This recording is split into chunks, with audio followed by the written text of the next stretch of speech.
Welcome back to In Pursuit 360, and we're talking about driving again. Wait a minute, you just talked about driving. I talked about driving in the academy. Now we're going to talk about driving in field training and beyond. So here we go. All right, welcome back to In Pursuit 360, and yes, we are talking about driving again, but now we're talking about you're done with the academy, you're in FTO, you're actually out there running the street with your field training officer, and you're finally behind the wheel, right? You're not going to start there in FTO, but you will get there. Now you're behind the wheel. So think about this. What is your job as a law enforcement officer while you are out on patrol? Go ahead, I'll wait. Your job is to prevent crime, right? Prevent crime, respond to calls, protect and serve. You know, we can go with that one. But you never know what your presence will do in preventing crime just by you showing up or driving through a neighborhood or driving through a shopping center that's closed at night. You don't know what bad guys could be lurking in the dark. And once they see you, they're like, whoop, nope, going home, right? You may prevent something that you never know. That's something that just can't be measured, right? So this does have to do with driving, trust me.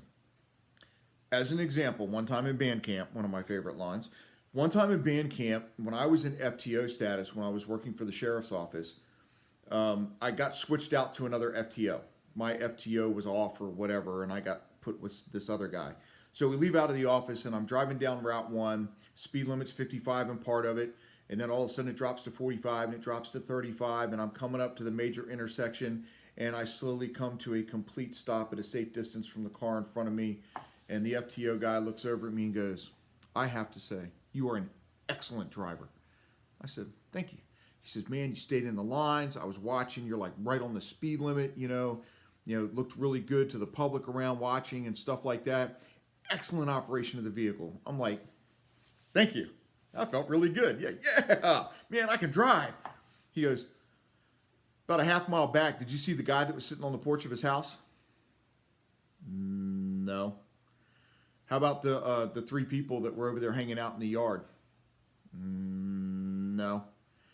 He goes, "You can drive perfectly all you want, but it's not going to do you any good if you don't pay attention to what's going on around you." Damn it! Oh, I messed up. His point is that, yeah, as law enforcement, we're setting an example to the public by the way we operate our vehicles. But at the same time, we have to pay attention to our surroundings.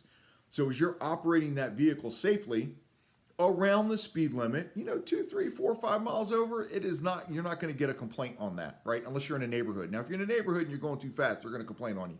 But if you're operating the vehicle on regular patrol, don't forget that, yes, you have to follow the rules, and you have to be this model driver to citizens all around us, but you also have to pay attention to what's happening.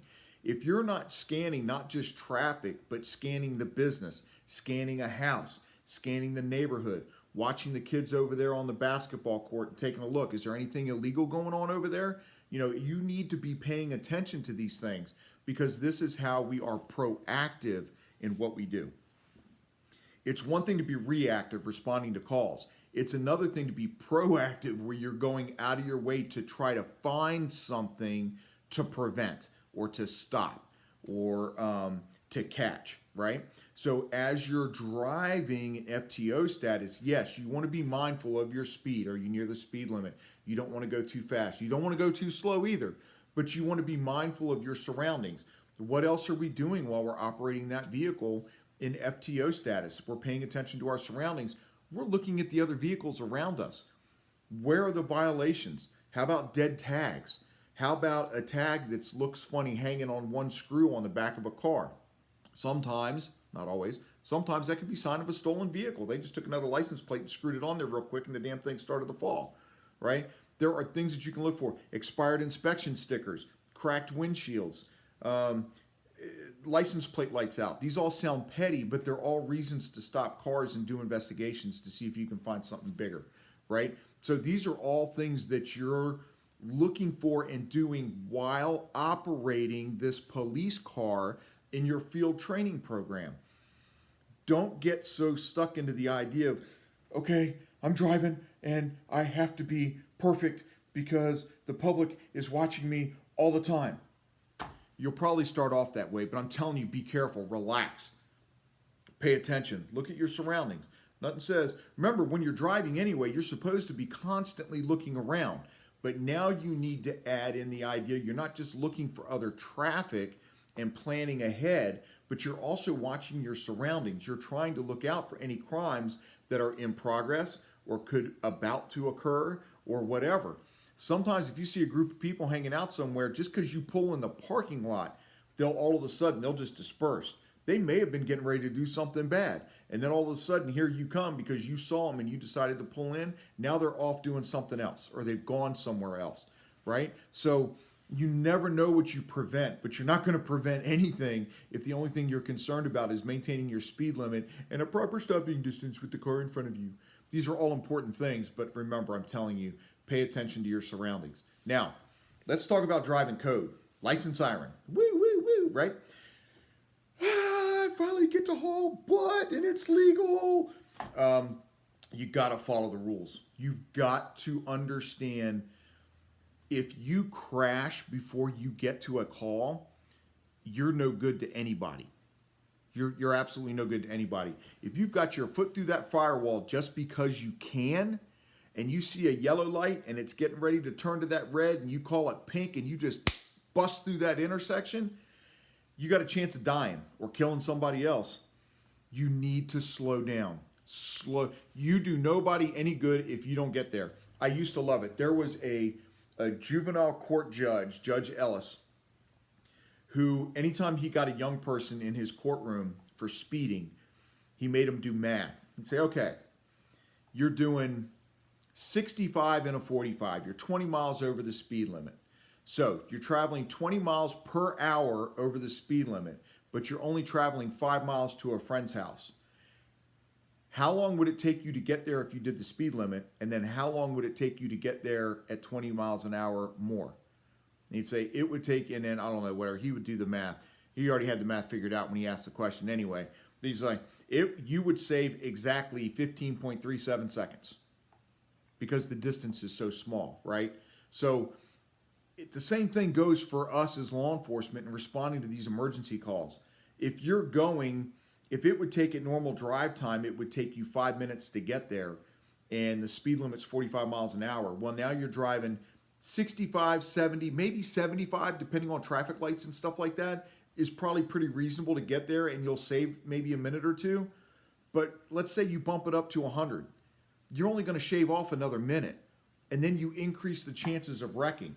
So if you can't get there to help somebody, what the hell good are you? Slow down. I'm telling you, your FTO will not get pissed off at you for not trying to kill him or her, okay? The FTO will actually appreciate the fact that you're willing to stay at about 80% of your driving ability. Don't go too fast. I was responding to a call one night in FTO status, the same one that corrected me about being able to look around. I was riding with him again. And it was late at night, and it was a backcountry road that was wavy like this. And it was something about, I don't know, the moonlight or the tree, I don't know, something. But it almost made it look like the low points in the road had water in them. And so I took my foot off the gas, and I was kind of slowing down. He goes, "What are you doing?" I said, "I don't know. It looks like the road's kind of wet, so I wanted to slow down a little bit." He says, "Okay, cool. You're good." And then later he told me, he said, and I was running code. He told me that it was good that I recognized that there was a possible hazard and that I took a corrective action. It's better to slow down and not necessarily have to than to keep going fast and miss something and wreck, right? So when you're in this FTO status and you're doing your driving, listen to your FTO, but make sure you're safe, right? Don't do anything reckless. Don't do anything that is beyond your ability. And if your FTO, there's driving too slow too. I got to be careful with this because I don't want you going back up against your FTO because I said, well, if your FTO says that you're driving too slow, that's ridiculous. Drive it what you're comfortable with. Yeah, you need to drive it what you're comfortable with, but there is such a thing as too slow. Another story. I was actually federal at this time. I was working at the Pentagon. I'm coming south on 95 heading home, and as I'm coming up over the crest of this hill, and I'm going fast, I'm probably doing about 15 miles over the speed limit. there's a state trooper sitting in the median. And I take my foot off the gas. I don't hit my brakes. I'm not an idiot. If he's got me, he's got me. I take my foot off the gas, go down to the speed limit, pass him by, and I keep looking up in my mirror. I'm looking in my mirror. I'm looking in my mirror. He's not going anywhere. Then all of a sudden, I'm like getting ready to crest the next hill. I'm almost a mile away. And all of a sudden, I see him pull out of the center of the highway and get in the fast lane. I'm like, oh, well, hell, he must have got somebody else. So I'm just driving along, doing my thing. And I look in my rearview mirror, and here he comes. He's got his lights going, but he's like way back there. And it must have been about 4 miles. And suddenly he finally gets, and I'm just doing the speed limit. I'm not going that fast. Speed limit 65 miles an hour. I'm doing 65, 68. He finally gets behind me and pulls me over. Pull over, put my windows down, put my hands up to the window like this so they can see my hands. And then I see 2 troopers get out of the car, right? The driver, real young looking guy, must have been about 12. And the passenger, the FTO. They're walking up to the car, and he starts asking me for all my stuff. The FTO goes, "Are you a cop?" So anyway, I ended up having a quick little chat with the FTO, and I said, man, I thought you were going after somebody else. If I would have known it was me, I'd have pulled over right away. He goes, yeah, I couldn't get him going, man. He just wouldn't hit the gas. So this young guy on an open highway, it really was not a ton of traffic, on an open highway would not hit the gas pedal to catch up. He was driving too slow. There weren't a lot of cars. It was daytime. He had his lights and his siren on. Cars were going to get out of his way, but he wouldn't punch the gas. There are times to hit the gas. The trick is just don't go too fast, right? That would not have been a case to do 130 miles an hour to try to catch up to me for doing 15 miles over the speed limit. But you can certainly do about 90 if you need to, right? If you pull out and you need to do about 90 to catch up to somebody that's doing 65, 70, think about how long that takes. You're only talking 10, 15 miles faster than what they're traveling. How long does it take to close that gap, right? So anyway, the key is while you're driving an FTO, listen to your FTO, but make sure you're staying within your ability to drive. Take other things into consideration. Make sure that you're paying attention to your surroundings, because remember, your job is to identify, prevent, stop crime, right, while you're on patrol. And when responding to an emergency call, to make it there in one piece so you can actually help. It does you no good if you crash. All right, so that's it. That's my advice for driving today in field training status. And after the academy and all that good stuff, you're getting ready to be out on your own. Be careful when you get out there too. Don't end up getting up in your head and thinking you can just haul butt wherever you want to go.